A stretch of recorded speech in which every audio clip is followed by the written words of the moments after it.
बच्चों, आज हम बात करेंगे क्लास 12 में केमिस्ट्री के चैप्टर पार्ट फर्स्ट की। चैप्टर नंबर फर्स्ट हम लेंगे, chapter first name is solid state. Okay, solid state तो आप सभी जानते हैं कि सॉलिड स्टेट जो होता है वो रूम टेम्परेचर पर वो अपने स्टेबिलिटी को रखता है, इंटरमॉलिक्यूल फ्लो ज़्यादा होता है इनके बीच में। साथ ही साथ आप ये भी जानते हैं, वी नो दैट, हम सभी जानते हैं, we know that states of matter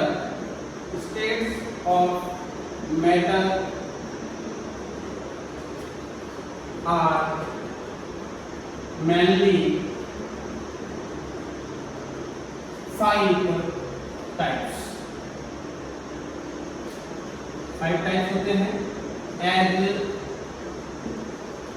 solid, liquid, gas, plasma and BIC। तो डियर स्टूडेंट, आपने देखा कि हमारे पास जो स्टेट्स ऑफ मैटर हैं वो मेनली 5 टाइप्स होती हैं, solid, liquid, gas, plasma and BIC का परिणाम है बॉस आइंस्टीन कंडेंसेट। जनरली हम जो स्टडी करते हैं, हमने प्रीवियस क्लासेस में 11th क्लास में भी देखा था कि 11th क्लास में केवल हमने जो जनरली हमने की के बारे में अध्ययन किया है और हम अध्ययन करते हैं। जो हेल्थ स्टडी होती है उसके अंदर हम प्लाज्मा और BIC का अध्ययन करते हैं। प्लाज्मा की एक स्टेट होती है जो ब्लड के अंदर रहती है, और BIC जो है वो यहाँ रूम टेम्परेचर जो तापमान होता है या जीरो टेम्परेचर होता है उसी पर ये पॉसिबल होती है BIC सॉलिड स्टेट। यानी कि जो BIC स्टेट है वो केवल 0 केल्विन टेम्परेचर पे ही पॉसिबल है। और यहाँ जो हमारे इस अर्थ पर BIC जो है उसको प्राप्त करना बहुत मुश्किल है, लेकिन कुछ दिनों के पहले की बात है BIC को जो है अंतरिक्ष में इस स्टेट को प्राप्त किया गया है। सॉलिड, लिक्विड, गैस, आपको मालूम है कि इन दो के बारे में हमने पहले अध्ययन कर चुके हैं 11th क्लास के अंदर। 11th में हमने जो हमारे चैप्टर नंबर 5 था जिसका नाम था स्टेट्स ऑफ मैटर, उसके अंदर लिक्विड और गैस, इन दोनों स्टेट के बारे में हमने विस्तार से डिस्कस किया था। आपको मालूम है कि गैस तो हमने प्रॉपर्टी देखी, साथ ही साथ लिक्विड जो एक टॉपिक है, लिक्विड स्टेट, उस टॉपिक का ज़्यादातर रिलेशन जो है फिजिक्स से है। तो फिजिक्स में भी आपने लिक्विड के बारे में डिस्कस की है, लेकिन सॉलिड को आपने नहीं पढ़ा था। तो आज हम इस सॉलिड स्टेट आपकी 12th क्लास के अंदर जो फर्स्ट चैप्टर है, बहुत ही इंटरेस्टिंग ये टॉपिक है, आप पढ़ोगे मजा आ जाएगा आपको, और बहुत सिंपल भी है, ऐसी कोई दिक्कत नहीं है, आप ध्यान से लगाओगे। एक बात जानना है, ये जो चैप्टर है पूरा इमेजिनेशन पर डिपेंड करता है, आपको इमेजिन करना है कि ऐसा होता है ऐसा होता है, तो आप काफ़ी अच्छा इसको कवर कर लोगे। तो 11th में आपने पढ़ा था सॉलिड स्टेट की बात करें तो सबसे पहले बात करते हैं कि डेफिनेशन क्या होता है। तो लिखिए बच्चों, डेफिनेशन क्या है सॉलिड स्टेट की। तो हम देखेंगे यहाँ पे definition of solid state. Okay, solid state की डेफिनेशन क्या है, तो हम देखेंगे यहाँ पे इसकी स्टेट हम लेंगे कि that states of matter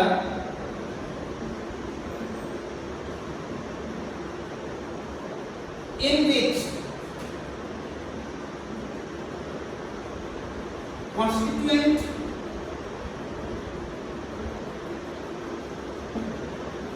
particles, देखिए constituent जो वर्ड आया है शायद आपके लिए नया भी हो सकता है, तो मैं आपको बता दूं कि constituent वर्ड का मतलब क्या है, यहाँ पे क्या होता है। हम सॉलिड स्टेट पढ़ रहे हैं, और सॉलिड स्टेट के अंदर जो है वो एलिमेंट्स, आयंस, मॉलिक्यूल्स या एटम हो सकते हैं। ये एटम्स या मॉलिक्यूल्स जो है एक दूसरे से क्लोजली पैक्ड होते हैं, इंट्रा मॉलिक्यूलर फोर्स बहुत ही ज़्यादा होता है, इसलिए आपको ये जो कॉन्स्टिट्यूएंट जो वर्ड है इसका मतलब ये हो सकता है कि यहाँ पर आपको एटम हो सकता है, आयंस हो सकता है बच्चों, एंड मॉलिक्यूल्स हो सकता है यहाँ पे। तो इनमें से कोई भी जो है वो आपके हो सकता है।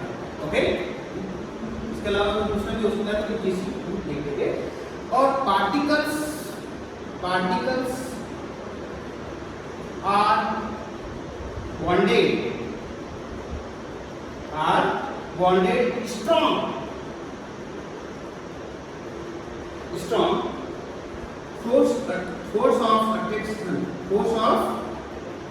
force of attraction। तो हमने क्या डेफिनेशन पढ़ी बच्चों अभी सॉलिड स्टेट की? इस सॉलिड स्टेट की जो डेफिनेशन है हमारे सामने वो ये आती है कि ये भी एक जो है स्टेट ऑफ मैटर्स है, ये मैटर की एक स्टेट है जिसके अंतर्गत हमने कॉन्स्टिट्यूएंट जो पार्टिकल्स होते हैं, कॉन्स्टिट्यूएंट पार्टिकल्स में अपन एटम आयंस और मॉलिक्यूल्स पढ़ते हैं। तो ये पार्टिकल्स जो है वो एक मजबूत स्ट्रॉन्ग अट्रैक्शन और फोर्स से कनेक्ट होते हैं। ओके, तो ये आपकी अब आप सभी जानते हो, छोटी क्लास में पढ़ चुके हो, फिर भी हम चाहते हैं कि एक बार मैं चाहता हूँ कि आपको वापस जो इंट्रोडक्शन करवा दूँ जनरली सॉलिड स्टेट की जो प्रॉपर्टी है। तो हम देखते हैं प्रॉपर्टी क्या करते हैं बच्चों, एक बार प्रॉपर्टी देख लेते हैं ताकि आपको वापस, वैसे इसका अभी तक हम 12th क्लास की तरफ जाना है, हमें 12th क्लास के इर्द गिर्द ही है, हम इंट्रोडक्शन ले रहे हैं सॉलिड स्टेट का, लेकिन ये कहीं कहीं आपका फायदेमंद है, कभी कहीं जरूरत पड़ने वाली है, इसलिए हम इसका एक बार रिपीट कर लेते हैं, एक बार रिपीट करते हैं। Properties of solid, properties of solid. सबसे पहले हम बात करते हैं प्रॉपर्टी ऑफ सॉलिड के बारे में। देखिए बच्चों, आपने देखा ये मेरे पास जो मार्कर है, ये मार्कर के अंदर इसकी जो साइज है और जो शेप है और जो उसका वॉल्यूम है वो डेफिनिट है, फिक्स्ड है। ओके, अब ये जो हमने इसमें डाल दिया, देखो ये इसका वॉल्यूम वगैरह सब फिक्स रहता है, इसलिए हम इसको कोई चेंज नहीं कर सकते हैं। तो यहाँ पर एक पहली बात ये सामने आती है कि इसका जो शेप है, साइज है एंड वॉल्यूम वो हमेशा क्या रहता है बच्चों, डेफिनिट रहता है। ओके, डेफिनिट रहता है। ओके, यानी कि फिक्स्ड होता है, फिक्स होता है, चेंज नहीं कर सकते। ओके, नेक्स्ट जो टॉपिक, जो नेक्स्ट बात हमारे सामने आती है कि जनरल फीचर्स है इसके, प्रॉपर्टीज है सॉलिड की। नेक्स्ट आपका है कंप्रेसिबिलिटी।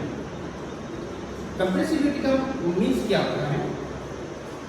जैसे कि आपके पास कोई भी सॉलिड स्टेट सब्सटेंस है और आपको जो है इसको पुश करना है या कंप्रेस करना है, प्रेशर लगाना है, तो क्या आप उसको प्रेशर लगा सकते हैं या फिर लगाएंगे तो कितना है? जैसे रबर वगैरह सॉलिड की भी एक है, तो आप इस पर कंप्रेस जो है बहुत ही कम लगा सकते हैं। सॉलिड का हमारा कंप्रेसिबिलिटी क्या होती है, बहुत ही कम होती है।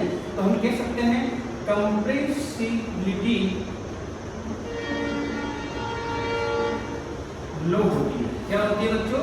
कंप्रेसिबिलिटी लो होती है। इसके अंदर सॉलिड के अंदर कंप्रेसिबिलिटी होती है,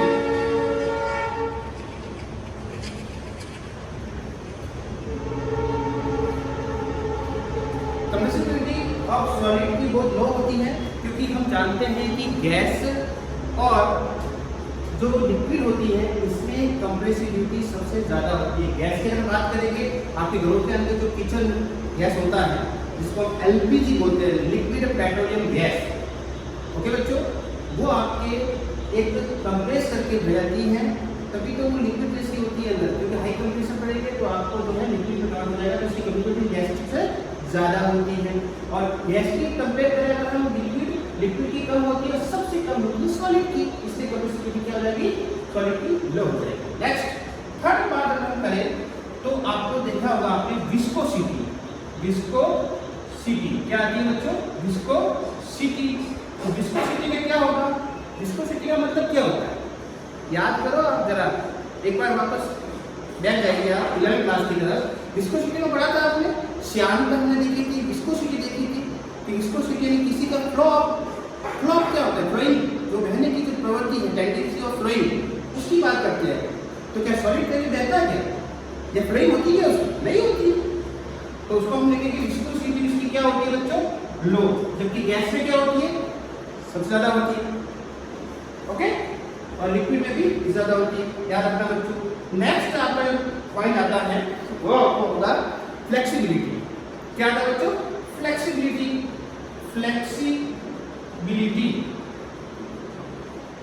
फ्लेक्सिबिलिटी का मतलब होता है इसका फ्लेक्सिबिलिटी यानी कि लचीलापन, कितना वो फ्लेक्सिबल है, सॉफ्ट है। यानी तो आपको बता दूं मैं, जितने भी सॉलिड होते हैं वो इसकी फ्लेक्सिबिलिटी सबसे कम होती है, लो होती है। ओके, क्योंकि हम उसको ज़्यादा फ्लेक्स नहीं कर सकते। ओके, तो फ्लेक्सिबिलिटी क्या होगी इसकी, सबसे लो होगी।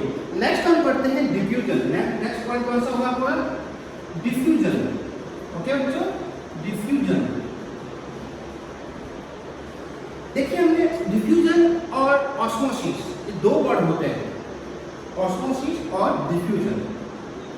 डिफ्यूजन जो होता है मेनली हम गैसों के लिए पढ़ते हैं, तो गैसों के अंदर डिफ्यूजन सबसे ज़्यादा होता है। अब मान लीजिए आपके पड़ोसी में कोई हलवा बन रहा है, ठीक है, और उस हलवे की जो स्मेल है वो आपको वो जल्दी से सुनने लगा, तो है आप स्मेल उसको ले सकते हो। तो आप देखिए इसकी जो पास में हलवे की जो स्मेल आ रही है वो डिफ्यूजन है, उसका गैस का डिफ्यूजन है, और वो ज़्यादा होता है, हाईएस्ट होता है। तभी तो वो वहाँ से पड़ोसी क्या बन रहा है और यहाँ और आपके घर में मिठाई लाई, आपके पापा ने क्या लाई, मिठाई डब्बा भर की, तो क्या उसकी गंध क्या पड़ोसी के पास जाएगी, नहीं जाएगी, क्योंकि आपका वो क्या है, सॉलिड है। तो डिफ्यूजन जो है सॉलिड के अंदर में क्या होती है बच्चों, लो होती है। ओके, याद रखना। नेक्स्ट बात करते हैं हम मेल्टिंग पॉइंट और बॉइलिंग पॉइंट की। तो देखिए मेल्टिंग पॉइंट का हम एक शॉर्ट लिखते हैं MPNBP, ऐसा नहीं सकता मध्य प्रदेश और उत्तर प्रदेश, जो भी है Madhya Pradesh and UP. Okay, ये MP यानी कि मध्य प्रदेश और ये बिहार प्रदेश नहीं है, ये इस तरह से नहीं है, ये इसका मतलब होता है melting point and boiling point. आप सभी को नॉलेज होगा इसके बारे में, फिर मैं एक्सप्लेन कर देता हूँ बॉइलिंग पॉइंट मेल्टिंग पॉइंट क्या होता है। The temperature of point, point एक टेम्परेचर का वह पॉइंट है या वो टेम्परेचर है जिस पर कोई भी जो आपके पास सब्सटेंस है सॉलिड फॉर्म में और वो मेल्ट होता है और लिक्विड में कन्वर्ट होता है, तो वो जो टेम्परेचर होता है उसको नोट करते हैं, तो उस टेम्परेचर को बोलते हैं मेल्टिंग पॉइंट। और बॉइलिंग पॉइंट होता है लिक्विड से वेपर में बदलना। ओके, उसको बॉइलिंग पॉइंट बोलते हैं।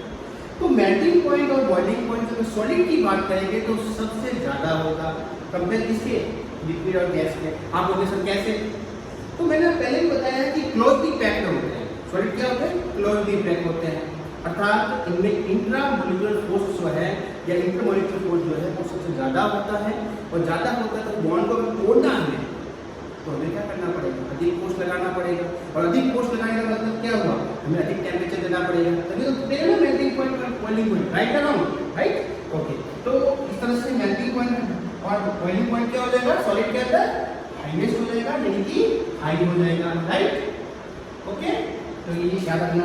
नेक्स्ट हम बात करते हैं conductor of electricity. Next point आपका है कंडक्टर ऑफ इलेक्ट्रिसिटी। यहाँ पर हम बात करें सॉलिड के अंदर, तो जनरली जो कंडक्टिविटी होती है वो जितने भी सॉलिड होते हैं वो सभी के सभी हीट और इलेक्ट्रिसिटी का कंडक्टर करते हैं, कंडक्टिविटी होती है उनके अंदर। तो जितने भी सॉलिड होते हैं वो मोस्ट कॉमनली क्या करते हैं, कंडक्टर होते हैं, conductor of electricity and heat. Okay, तो इलेक्ट्रिसिटी और हीट के अच्छे कंडक्टर होते हैं कौन, सॉलिड स्टेट। तो ये जो हमने डिस्कस किए हैं वो जनरली आपके सॉलिड स्टेट के बारे में एक इंट्रोडक्शन है। अब हम चलते हैं हमारे मेन टॉपिक जो 12th क्लास के अंदर, ये जनरली बात दे रखी है 12th के अंदर आपके, लेकिन हम हमारा जो टॉपिक है मैं उसकी तरफ चलते हैं। हाँ बच्चों, तो अपन ने पहले डिस्कस की थी जनरल प्रॉपर्टी ऑफ सॉलिड। अब हम मेन जो हमारा टॉपिक है सॉलिड स्टेट का उसकी तरफ जाते हैं। देखिए हमारा सॉलिड स्टेट जो है इसका हम क्लासिफिकेशन करेंगे, तो क्लासिफिकेशन आपका जो है यहाँ पर दो भाग में होगा mainly. There are two parts solid state. याद रखिएगा सॉलिड स्टेट को हमें क्लोजली पैक्ड, क्या है बच्चों, क्लोजली पैक्ड, क्या है बच्चों, क्लोजली। क्योंकि हम जानते हैं सॉलिड स्टेट इंटरमोलिकुलर जो फोर्स होता है वो बहुत ही ज़्यादा होता है, वो पास में सटे हुए रहते हैं, चिपके हुए रहते हैं बिल्कुल पास में, अट्रैक्शन को ज़्यादा होने की वजह से, इसलिए क्लोजली पैक्ड होता है, बिल्कुल क्लोजली पैक्ड होता है। तो सॉलिड स्टेट का जो मेन 12th क्लास के अंदर जो है वो प्रश्न याद रखना बच्चों, ये RBC और CBSE दोनों में ये बहुत ही इंपॉर्टेंट प्रश्न आता है। CBSE और RBC का सबसे इंपॉर्टेंट क्वेश्चन है। अभी जो बताया जा रहा हूँ classification of solid state, solid state को हमने दो भागों में बांटा है, सॉलिड को हमने दो भागों में कन्वर्ट किया है। कौन कौन से, एक तो हमने पढ़ा हुआ क्रिस्टलाइन, कौन सा है बच्चों, क्रिस्टलाइन, क्रिस्टलाइन सॉलिड, और एक होता है एमोर्फस सॉलिड। एमोर्फस सॉलिड क्या है बच्चों? Amorphous solid. तो कौन कौन से बच्चों यहाँ पे? क्रिस्टलाइन सॉलिड और एमोर्फस सॉलिड। दो सॉलिड के दो प्रकार हैं। ओके, और आरबीएससी और सीबीएसई में सबसे इंपोर्टेंट प्रश्न बनता है ये। और आप देखिएगा आरबीएससी के जब भी एग्जाम होते हैं तो इसमें इससे संबंधित प्रश्न जरूर आता है। अलग अलग फॉर्म में आ सकता है, कई तरीके हो सकते हैं, टाइप्स हो सकते हैं, लेकिन प्रश्न आना तो तय है। हम आगे पढ़ेंगे एनआइसोट्रॉपिक, ट्रॉपिक के जो क्या नेचर क्या होता है उसके बारे में, इसका या तो इसका डिफेंस पूछते हैं कि डिफेंस क्या है, या फिर इस क्रिस्टलाइन सॉलिड क्या होता है, या इसके एग्जाम्पल पूछ सकते हैं। तो काफी इंपोर्टेंट क्वेश्चन है ये, तो आप देखिएगा इसको, अपन टॉपिक टू टॉपिक समझने की कोशिश करेंगे। सबसे पहले है क्रिस्टलाइन सॉलिड। देखिए क्रिस्टलाइन सॉलिड का हम पहली बात करें तो रेगुलर अरेंजमेंट होता है इनका, जो पार्टिकल्स होते हैं वो क्या होता है बच्चों? रेगुलर अरेंजमेंट ऑफ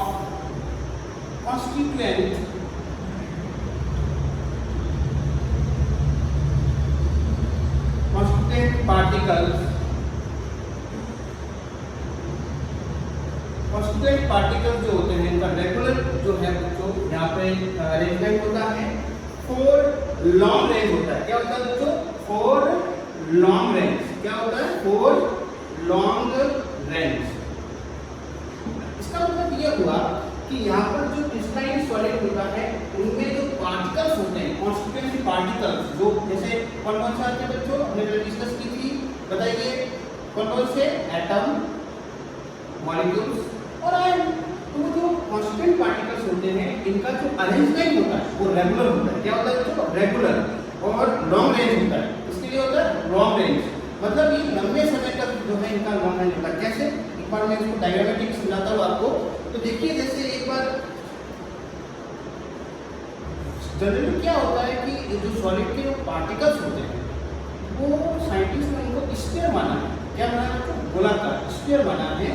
और स्फीयर का वैसे तो हम डॉट लिखेंगे क्योंकि इसका सेंटर बिंदु को सेंटर पॉइंट जो होगा उसको शो करेंगे, क्योंकि इसके ऊपर की तरफ क्या है, ये जैसे मान लीजिए पूरा गोला होता है तो गोले को शो न करके उसके सेंटर पॉइंट को करते हैं। ओके, सेंटर को हम दे देंगे कि इसका सेंटर ये होता है। ओके, अब क्या करना है हमें? इसको पहले ऐसे मान लीजिए आपका एक है, इसके बाद ये दूसरा, ये फिर तीसरा, ये चौथा, इस तरह से लॉन्ग रेंज चलता रहता है। राइट, और जस्ट इन दोनों के बीच में हमें बनाना है। एक कैटायन होता है, एनायन होता है, एक नेगेटिव वाला होता है, पॉजिटिव वाला आयन होता है। इसलिए हम यहाँ पर ये छोटे छोटे बनाएंगे और एक हम जो है ब्लू कलर का बना रहा हूँ, ये आप देख सकते हो। तो ये ब्लू कलर वाले हैं और दोनों के बीच में बनाना है। क्या बनाना है बच्चों? बीच में। आप लोग सर बीच में क्यों बनाया? तो आपको मालूम है जब अपने शादी वादी होती है तो उसमें जो लड्डू बनाते हैं और पापा जी या कोई भी कहते हैं कि लड्डू जमाओ उनको, तो आप क्या करते हैं? एक के ऊपर लड्डू रखते हो, लड्डू इसके ऊपर रखोगे लड्डू दो रखने के बाद बीच में लड्डू रखोगे ना। तो इस तरह से यहाँ का अरेंजमेंट है। इनका भी हम पढ़ेंगे कि किस तरह से क्यों रखा है, इसका कारण क्या है कि सॉलिड स्टेट में इसका जो क्लोज्ड है वॉल्यूम कम से कम कवर करें, इसलिए ऐसा करते हैं। ओके, तो फिर वापस क्या होगा? दूसरा जो वापस यहाँ पर हम कराएंगे, फिर ये इस तरह से यहाँ से ऐसे इस तरह से यहाँ हम कवर करेंगे इसको, फिर वापस आपका ब्लू हो जाएगा इस तरह से, ये फिर ये। ओके, इस तरह से। तो यहाँ पे देखिए आप देखोगे यहाँ पे कि जो क्रिस्टलाइन सॉलिड है इसमें रेगुलर अरेंजमेंट हुआ कॉन्स्टिट्यूएंट पार्टिकल्स का फॉर लॉन्ग रेंज, ये चलता रहेगा लंबे समय तक। इधर भी लंबा कंटिन्यू चलता रहेगा, ये भी चलता रहेगा। देखिए इनका जो यहाँ पर ये जो पार्टिकल्स हैं ये लगातार चल रहे हैं एक ही रेंज में। ये कैटायन से, ये एनायन से, कैटायन से एनायन से लगातार चल रहे हैं। यहाँ बीच में कोई भी डिस्टर्बेंस नहीं हो रहा है, इरेगुलरिटी उत्पन्न नहीं हो रही है। ओके, फिर हम बात करते हैं यहाँ पर आपके अमोर्फस सॉलिड। अमोर्फस सॉलिड क्या होता है कि ये ऐसा नहीं होता, रेगुलर नहीं होता। यहाँ पे अमोर्फस सॉलिड में क्या होता है कि यहाँ पर हम बात करेंगे इधर, तो यहाँ पे आप देखोगे कि regular arrangement of constant particles for short range के लिए होता है। क्या होता है बच्चों? शॉर्ट रेंज के लिए। कैसे? तो यहाँ पर भी हम फर्स्ट पॉइंट की बात कर रहे हैं, तो regular arrangement of constituent particles for short range. क्या होता है बच्चों? Short range. ओके, हिंदी में कह सकते हैं कि ये दिग्रासी होते हैं और लघुग्रासी होते हैं. शॉर्ट रेंज और लॉन्ग रेंज, उनका जो ये चलने का जो क्रम है, सीक्वेंस है, वो बहुत लंबी रहती है, लॉन्ग रहती है. उनका शॉर्ट रहता है. कैसे? इसको मैं डायग्रामेटिक शो करता हूँ. देखिए बच्चों, डायग्रामेटिक में कैसे करेंगे. जैसे मान लीजिए ये आपका सारे कैटाइंस हैं. ओके, अब इसमें क्या होता है कि ये जो इस तरह से ये इस तरह से आप मैं शो कर रहा हूँ. आप देखना, अभी मैं भी आपको समझाने की कोशिश करूँगा यहाँ पे.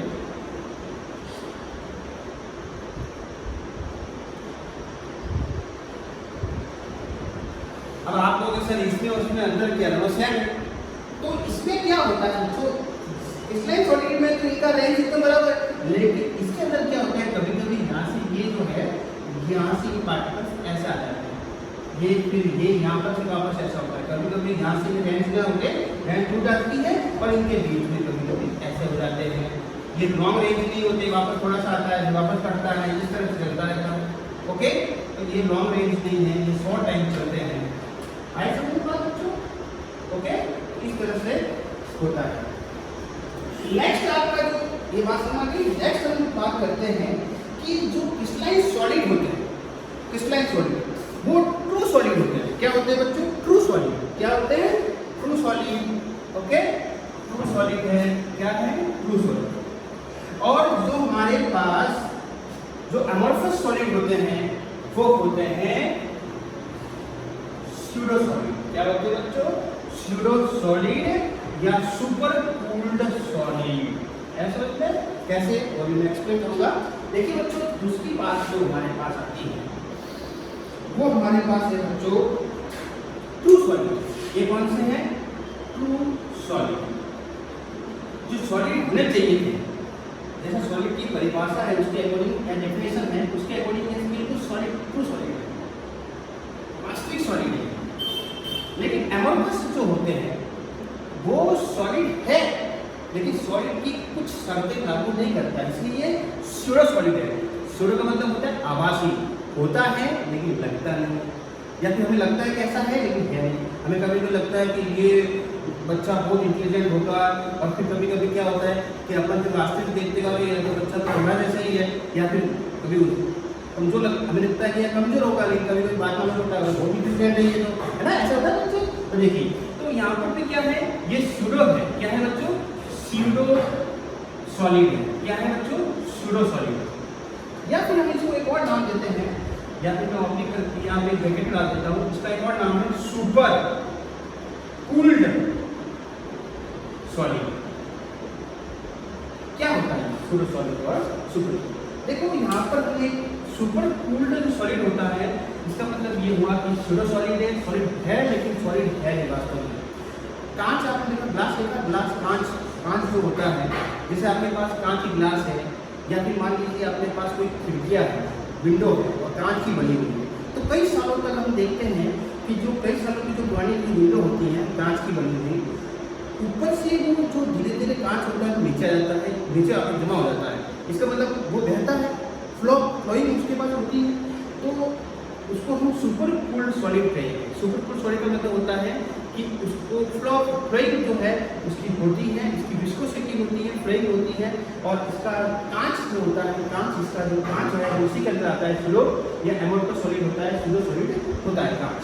तीसरी बात हम क्या लेंगे बच्चों कि हमारे पास जो मेल्टिंग पॉइंट होता है, मेल्टिंग पॉइंट, कौन सा पॉइंट? Melting point. जो क्रिस्टलाइन सॉलिड होता है उसका मेल्टिंग पॉइंट हमेशा शार्प होता है. शार्प का मतलब समझते हो? नहीं समझते हो? कोई बात नहीं, एक्सप्लेन कर देता हूँ मैं. इसका क्या होता है बच्चों? शार्प होता है.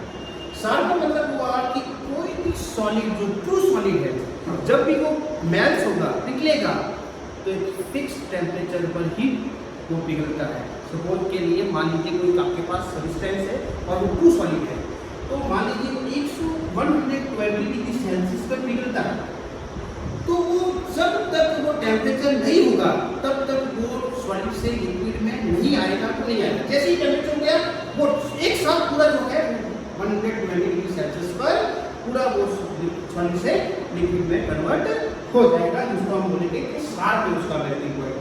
जैसे कि देखिए एमोर्फस में क्या होता है, ऐसा नहीं होता, शार्प नहीं होता।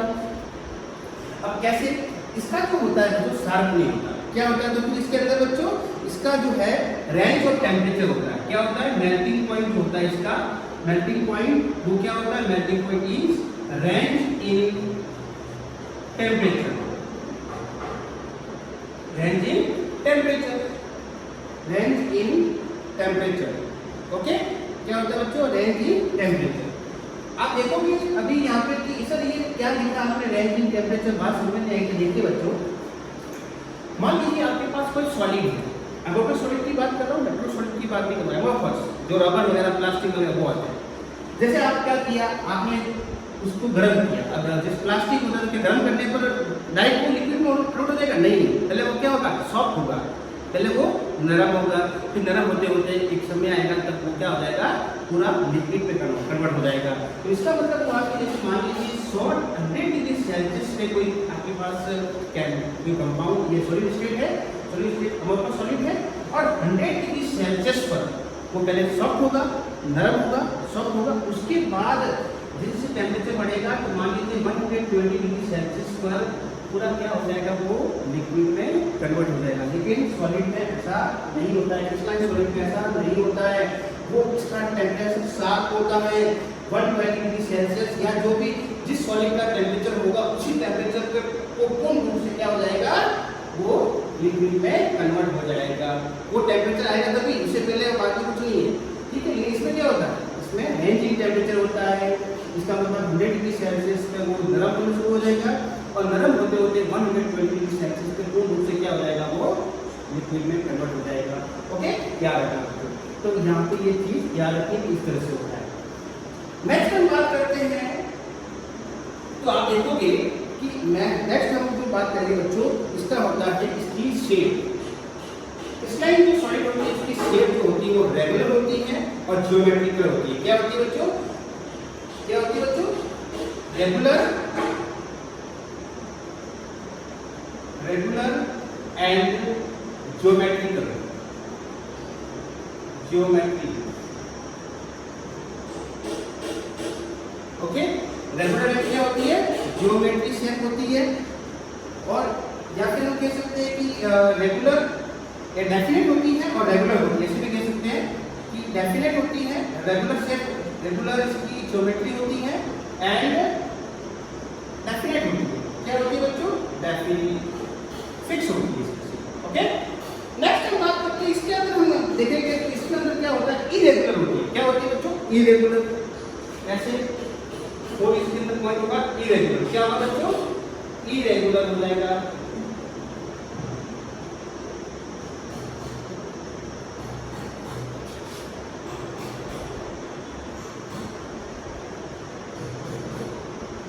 इरेगुलर जो है इसकी शेप होती है, इरेगुलर ज्योमेट्री होती है इसके अंदर। ओके,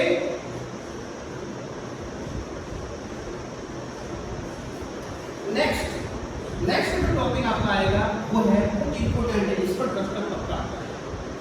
इरेगुलर जो आपके पास है वो याद रखना, इसके अंदर आपके इरेगुलर ज्योमेट्री आती है, इसके अंदर रेगुलर ज्योमेट्री होती है। ओके, डेफिनेट होगी, इसके अंदर इनडेफिनेट होगी और इरेगुलर ज्योमेट्री होगी। नेक्स्ट जो आपका पांचवा पॉइंट है, सबसे इंपॉर्टेंट है, इससे प्रश्न बहुत आते हैं और वो काफी इंपॉर्टेंट है। तो देखिए यहाँ पर हमने लिखा an isotropic, an isotropic in nature. Okay, इसका मतलब ये हुआ क्रिस्टलाइन जो सॉलिड होते हैं बच्चों वो एन या अनआइसोट्रॉपिक इन नेचर होते हैं। नेचर के अंदर इनआइसोट्रॉपिक होता है। आप लोग सर ये कौन सी बला है ना, क्या कहोगे कि सर ये कौन है, अनआइसोट्रॉपिक होते हैं। और ये क्या होते हैं बच्चों, आइसोट्रॉपिक होते हैं। ये क्या होते हैं, आइसोट्रॉपिक इन नेचर होते हैं।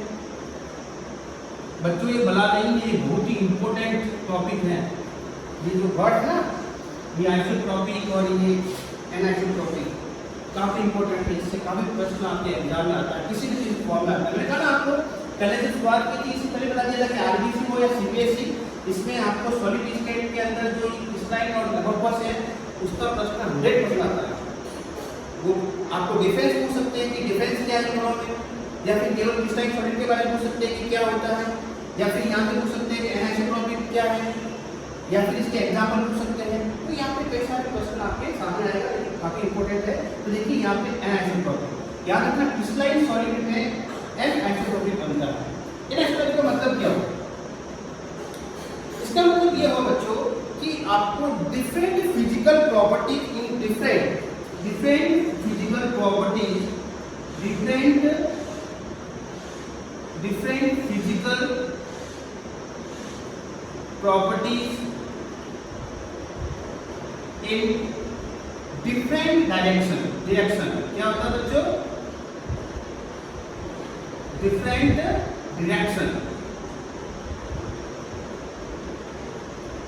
Different physical properties in different direction. बच्चों आपको मालूम है कि अभी हमने जो आपको बताया था कि ये जो फर्स्ट पॉइंट टॉपिक जो हमने किया था उसके अंदर हमने कुछ इसकी डायग्रामेटिक बताया था।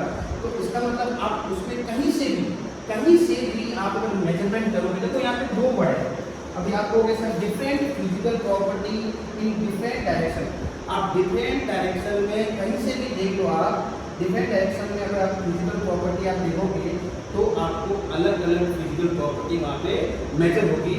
अब आप कहोगे सर क्यों होगी?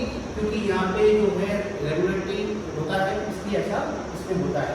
तो इसके अंदर फिजिकल प्रॉपर्टी में कौन कौन से आते हैं? तो मैं यहाँ पे देखो आप कौन कौन से आते हैं फिजिकल प्रॉपर्टी में। फिजिकल प्रॉपर्टी में जब हम बात करेंगे, एक तो आपने पढ़ा होगा infra active index. Infra active index पढ़ा होगा आपने, इंफ्रा एक्टिव इंडेक्स, ओके। और एक आपने पढ़ा होगा इंफ्रा एक्टिव इंडेक्स, मालूम है क्या होता है? फिजिक्स में पढ़ा होगा आपने 11th क्लास में। तो इंफ्रा एक्टिव इंडेक्स और एक होता है हीट कंडक्टिविटी। क्या है बच्चों? Heat conductivity, okay. तो यहाँ पर आप ये दोनों जो फिजिकल प्रॉपर्टीज हैं, जब आप इसके क्रिस्टलाइन सॉलिड में मेजर करोगे किसी भी साइड से, किसी भी डायरेक्शन से, तो आपको डिफरेंट प्रॉपर्टीज मिलेगी। याद रखना बच्चों। और याद रखना एनाइसोट्रॉपिक जो है नेचर केवल क्रिस्टलाइन सॉलिड में होता है, तो इसमें ये आइसोट्रॉपिक होता है। आइसोट्रॉपिक है तो आप देखोगे कि same physical properties in different direction. क्या होता है बच्चों इसके अंदर? Same properties. आइसो मींस क्या होता है? सेम। ऐसा वर्ड क्या है? सेम मतलब सेम होगा। ट्रॉपिक मतलब उसकी जो फिजिकल प्रॉपर्टी होगी, तो लिखेंगे हम same physical properties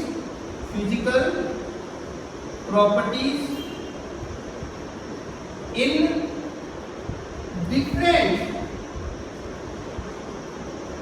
different direction, okay. तो अलग डायरेक्शन में आपकी जो फिजिकल प्रॉपर्टी होगी वो क्या होगी? इसके अंदर सेम रहेगी, ओके बच्चों। तो बहुत ही इंपॉर्टेंट ये टॉपिक है, इसको समझना आज ही आपको आइसोट्रॉपिक है क्या होता है, आइसोट्रॉपिक किसके अंदर आता है और प्रश्न आता है। ऐसा नहीं कि आप कभी कभी ए को देख लो कि ए है यहाँ पे, और कभी कभी ए को मानकर आप एन लगा दो तो विकल्प हो जाएगा। ए मतलब एमोर्फस सॉलिड, यानी कि वो ए से नहीं है, यानी कि आपने सोचा कि सर यहाँ पर ए लगा हुआ है तो इसका ए ही होना चाहिए। तो एमोर्फस एंड एनाइसोट्रॉपिक सॉलिड नहीं, ऐसा नहीं, गलती मत करना, याद रखना ये एक है लेकिन यहाँ पे ये नहीं होगा, ये आइसोट्रॉपिक होगा, ओके। और यहाँ पे क्रिस्टलाइन सॉलिड में एनाइसोट्रॉपिक होगा। एनाइसोट्रॉपिक का मतलब होता है कि अगर हम इसमें डिफरेंट फिजिकल प्रॉपर्टी को अगर हम देखेंगे तो डिफरेंट डायरेक्शन में आपकी फिजिकल प्रॉपर्टी में डिफरेंट आपको मेजर होगी और इसके अंदर सेम जो है मेजर होगा, ओके। बहुत इंपॉर्टेंट है, याद रखना। फिर इसके बाद आता है लास्ट है आपका 6 पॉइंट, वो है आपके एग्जाम्पल। क्या है बच्चों? एग्जाम्पल। तो एग्जाम्पल में कौन कौन सा आते हैं देखिएगा।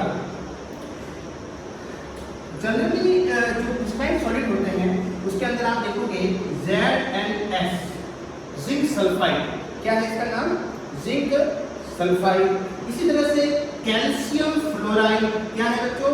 Calcium fluoride. इसी तरह से आप देखोगे तो NaCl NaCl, क्या होता है बच्चों NaCl। इसी तरह से आगे हम पढ़ेंगे तो क्वार्ट्ज एक होता है, पत्थर होता है क्वार्ट्ज, डायमंड वगैरह कुछ सारे आते हैं तो सब इसी का आते हैं। ओके, तो ये इसके जनरली एग्जांपल है, आपको याद रखना। नेक्स्ट अगर हम बात करें इसके अंदर तो आप देखोगे इसके अंदर कौन से आते हैं, अमोर्फस सॉलिड कौन से होते हैं। अब देखोगे rubber, plastic, okay rubber plastic, ये सभी क्या है, ग्लास, कांच जिसको हम बोलते हैं ग्लास, ये सभी क्या है, ये सब अमोर्फस सॉलिड है। ओके, तो यहाँ पर हम देखेंगे एग्जांपल इसके अंदर आपका रबर, ओके प्लास्टिक, ग्लास, ठीक है। तो ये सभी इसी के एग्जांपल्स हैं, याद रखना बच्चों। और भी बहुत सारे हैं लेकिन हम यहाँ पे आपको बता दिया गया है। तो आपको समझ में आया बच्चों। एक बार वापस मैं जो है इसका रिवीजन करवा रहा हूँ, आप ध्यान से सुनिएगा। मैंने आपको कहा कि सॉलिड स्टेट जो है क्लोजली पेक्ड है, इसको सॉलिड स्टेट को हमने दो भागों में कन्वर्ट किया है, क्रिस्टलाइन सॉलिड और अमोर्फस सॉलिड। क्रिस्टलाइन सॉलिड को हमने बताया था, हमने पहले आपको कि रेगुलर जो है इसमें रेगुलर की होती है, और यहाँ पे रेगुलर इसमें जो इसमें फॉस्फेट के जो आपके पार्टिकल्स होते हैं वो लॉन्ग रेंज में होते हैं और यहाँ पे शॉर्ट रेंज में होते हैं। नेक्स्ट हमने बात की टू सॉलिड है और ये स्यूडो सॉलिड है या फिर सुपर कूल्ड सॉलिड। एक प्रश्न ये भी इंपॉर्टेंट है, ये कई बार एग्जाम में आया है, आरबीएससी के एग्जाम में प्रश्न आया है कि glass is a super cooled solid why. प्रश्न क्या है बच्चों कि जो सुपर कूल्ड है कौन सा, glass is a super cooled solid why, give reason. तो आपका उत्तर वही है कि इसका जो फ्लो है वो बहुत ही स्लोली होता है। क्या होता है बच्चों, flow of the glass is slowly होता है, इसलिए इसका ये सुपर कूल्ड सॉलिड बोलते हैं। ओके, क्योंकि अमोर्फस सॉलिड में आता है, राइट। नेक्स्ट इसकी बात हमने पढ़ी थी कि मेल्टिंग पॉइंट इज शार्प। जो टू सॉलिड होते हैं उनका जो मेल्टिंग पॉइंट होता है वो शार्प होता है, फिक्स्ड होता है इनका टेम्परेचर, जिस टेम्परेचर पे इनका मेल्टिंग पॉइंट फिक्स होता है उस टेम्परेचर पे जब पहुंचते हैं तभी मेल्टिंग पॉइंट पे वो क्या होते हैं, कोल्ड दूसरी लिक्विड में कन्वर्ट होते हैं। और इसके अंदर ये रैंकिंग टेम्परेचर होता है, पहले वो नरम होते हैं, सॉफ्ट होते हैं, उसके बाद एक समय आने पर वो पिघलता है। ये भी एग्जाम्पल ऐसे बताया खाली कि 3 डिग्री सेल्सियस में जिसको नरम होने लग गया, सॉफ्ट होते होते 120 पर पूरा वो पिघल जाएगा। नेक्स्ट होता है कि इसकी जो ज्योमेट्री होती है रेगुलर ज्योमेट्री होती है और इसका डेफिनेट होती है, ठीक है, और इरेगुलर ज्योमेट्री होती है इसके अंदर और इनडेफिनेट होती है। फिर तुमने पढ़ा एनिसोट्रोपिक इन नेचर, एनिसोट्रोपिक बहुत इंपॉर्टेंट है, याद रखें। क्रिस्टलाइन सॉलिड ही एनिसोट्रोपिक होते हैं। आप ऐसे यहाँ से मत समझना चाहिए कि बहुत इंपॉर्टेंट है, काफी बच्चे जो है इनमें कंफ्यूज हो जाते हैं, इसलिए मैं आपको बार-बार आपको बता रहा हूँ। तो एनिसोट्रोपिक इन नेचर में आप देखोगे different physical property different direction में होता है। आप इस कहीं से भी माप लो, उसको कहीं से भी मेजरमेंट कर लो, और फिजिकल प्रॉपर्टी कौन सी होती है, इंटरएक्टिव इंडेक्स और हीट कंडक्टिविटी और भी बहुत सारी होती है। तो ये मेनली जो दो है आप पढ़ चुके होंगे 11th क्लास में। तो अगर हम इसको मेजर करेंगे तो आपको दिखेगा कि ये जो है वो सेम फिजिकल प्रॉपर्टी आपके डिफरेंट होगी डिफरेंट डायरेक्शन में। इसके अंदर क्या होता है, सेम होती है फिजिकल प्रॉपर्टी और डिफरेंट डायरेक्शन में आइसोट्रोपिक के अंदर। ओके, फिर इसके एग्जांपल हम देखेंगे तो ZnS है, क्या है, zinc sulphide, calcium chloride, sodium chloride, quartz, okay इसमें आता है। जनरली हम इसके बारे में बहुत पढ़ने वाले हैं क्योंकि इंपॉर्टेंट है, ये कहूँगा हम जनरली इसके अंदर पढ़ने वाले हैं। आपके जो भी सिलेबस आगे जो आपका सिलेबस दे रखा है, टॉपिक जो हमारा चलेगा सॉलिड स्टेट का, वो हम इसके बारे में हम डिस्कस नहीं करेंगे, ये आपके टॉपिक में नहीं है, बस यहाँ तक ही बात चलिए, आगे नहीं है, बस जनरल बात यहाँ तक खत्म हो जाएगी। लेकिन इस टॉपिक में हम सारी बातें जो करने वाले हैं क्रिस्टलाइन सॉलिड के बारे में बात करने वाले, टू सॉलिड के बारे में बात करेंगे। अमोर्फस का ज़्यादा हम डिस्कस नहीं करेंगे, यहाँ ही बात खत्म हो जाएगा अमोर्फस, और फिर हम केवल इसके बारे में क्रिस्टलाइन सॉलिड के बारे में ही डिस्कस करेंगे। एग्जाम्पल आप देख सकते हो, यहाँ पे मैंने बताया, यहाँ पे रबर, प्लास्टिक और ग्लास के एग्जाम्पल। ओके बच्चों, हाँ बच्चों, तो हमने प्रीवियस क्लास में टॉपिक जो हमारा था कि टाइप्स ऑफ सॉलिड, क्या पढ़ रहे थे हम, टाइप्स ऑफ सॉलिड। अब हमारा जो है वो है टाइप्स ऑफ क्रिस्टलाइन सॉलिड, कि क्रिस्टलाइन सॉलिड्स के कितने टाइप्स होते हैं। तो मेनली जो टाइप्स है वो 4 टाइप्स होते हैं। आप वो देख सकते हो 4 टाइप्स जो आपके सामने हैं। फर्स्ट है आयनिक सॉलिड, नेक्स्ट है magnetic solid, covalent solid and molecular solid. तो यहाँ पे आपने देखा कि हमारे पास 4 सॉलिड टाइप्स हैं, क्रिस्टलाइन सॉलिड के 4 टाइप्स हैं, आयनिक solid, metallic, covalent and molecular. याद रखिएगा मॉलिक्यूलर सॉलिड जो होता है उसको भी हमने आगे जाके 3 पार्ट्स में कन्वर्ट किया है। पहला है polar molecular solid, non polar solid और hydrogen bonding molecular solid. Okay, तो हम इनको जो है जो हमारे पास जो 4 टाइप्स है उनको हम एक बार विस्तार से इनकी एकदम स्टेप बाय स्टेप समझते हैं। ये प्रॉपर्टीज है, ये हमारे पास क्या है बच्चों, प्रॉपर्टीज क्या टेस्ट कर समझेंगे कि क्या है हम। तो सबसे पहली फर्स्ट प्रॉपर्टी लेते हैं इसकी कॉन्स्टिट्यूएंट पार्टिकल्स, कि ये जो आपके पास जो सॉलिड के जो टाइप्स है इनके अंदर कॉन्स्टिट्यूएंट पार्टिकल्स कौन सा होता है, एटम्स, आयंस और मॉलिक्यूल्स हमने डिस्कस की थी, तो उसके बारे में हम बात करेंगे। याद रखना साइनिक सॉलिड जो होता है उसके अंदर आपके कॉन्स्टिट्यूएंट पार्टिकल्स आयंस होंगे और आयंस में कैटायन और एनायन होते हैं। ओके, मेटेलिक सॉलिड के अंदर मेटल एटम होते हैं और कोवैलेंट सॉलिड के अंदर नॉन मेटल एटम होते हैं। तो नॉन मेटल में आपको मालूम ही आपको जो है हमारे जो है पी ब्लॉक के अंदर आते हैं और मेटेलिक में आपके एस ब्लॉक के अंदर आते हैं। और मॉलिक्यूलर सॉलिड जो है वो पोलर है, नॉन पोलर है और हाइड्रोजन में अलग आते हैं। इसके अंदर देखिएगा पोलर जो है, पोलर में मॉलिक्यूल्स होते हैं कांस्टेंट पार्टिकल्स, नॉन पोलर में स्मॉल कोवैलेंट मॉलिक्यूल्स होते हैं और हाइड्रोजन बॉन्डिंग में मॉलिक्यूल्स भी जो है कांस्टेंट पार्टिकल्स होते हैं। ओके बच्चों, नेक्स्ट आता है फोर्स ऑफ अट्रैक्शन। इसमें कौन सा फोर्स लगता है, तो याद रखिएगा एक बात तो और बता देता हूँ आपको कि सॉलिड स्टेट जब हम बात करेंगे इस टाइम सॉलिड की, ये टॉपिक जो चल रहा है हमारा सॉलिड स्टेट, इसमें कंप्लीटली हम इसके बारे में डिस्कस करने वाले हैं। ये हमारा सबसे ज़्यादा सॉलिड के बारे में बात करेंगे, इनके बारे में हम बात कम करेंगे और न के बारे में, लेकिन यहाँ पर सारा जो बात है, सारा खेल जो है, गेम है, वो इस पर है, आयनिक सॉलिड पर, तो इस पर फोकस करना है। ओके, तो आयनिक सॉलिड हमारे पास होगा, उसमें इलेक्ट्रोस्टैटिक अट्रैक्शन फोर्स होता है। याद रखिएगा बच्चों, इलेक्ट्रोस्टैटिक अट्रैक्शन फोर्स होता है या फिर हम उसको बोल सकते हैं कूलॉम्ब फोर्स। कौन सा फोर्स होता है बच्चों, कूलॉम्ब फोर्स, जो आपने फिजिक्स के अंदर पढ़ा हुआ है। नेक्स्ट हम बात करते हैं मेटेलिक सॉलिड। मेटेलिक सॉलिड के अंदर आपके मेटेलिक बॉन्ड होता है, कोवैलेंट में कोवैलेंट बॉन्ड होता है। और मॉलिक्यूलर सॉलिड की अगर बात करेंगे तो डाइपोल डाइपोल इंटरैक्शन, आपको याद हो तो बच्चों आपने पढ़ा था डाइपोल डाइपोल इंटरैक्शन, जो हमारा जो टॉपिक था 11th क्लास में। 11th क्लास में हमने जो फोर्स है अट्रैक्शन फोर्स, इंटरमॉलिक्यूलर फोर्स के बारे में हमने डिस्कस कर चुके हैं। डाइपोल डाइपोल इंटरैक्शन मतलब दो डाइपोल नेगेटिव और पॉजिटिव के बीच में जो अट्रैक्शन फोर्स है, इंटरैक्शन फोर्स, उसके बारे में यहाँ पर जो है बात करते हैं। वो फोर्स होता है लंदन फोर्स। लंदन फोर्स या फिर इसको वांडर ऑफ फोर्स भी कहते हैं। और ये लंदन फोर्स जो है बच्चों याद रखिएगा, ये ज़्यादातर जो नॉन पोलर होते हैं उसी के अंदर होते हैं और ये बहुत ही कमजोर फोर्स होता है और इनऑर्बिट के जो मेटल्स होते हैं उनके अंदर लगता है। नेक्स्ट है हाइड्रोजन बॉन्डिंग, तो इसमें हाइड्रोजन बॉन्ड फोर्स लगता है।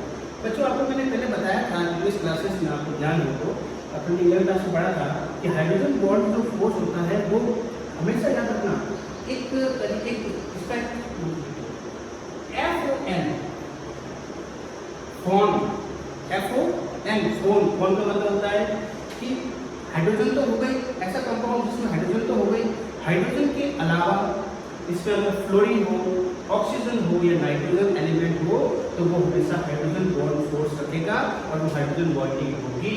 ओके, तो वो ये सभी जो है सॉलिड फॉर्म में रहेगी। ओके, नेक्स्ट हम बात करते हैं मेल्टिंग पॉइंट।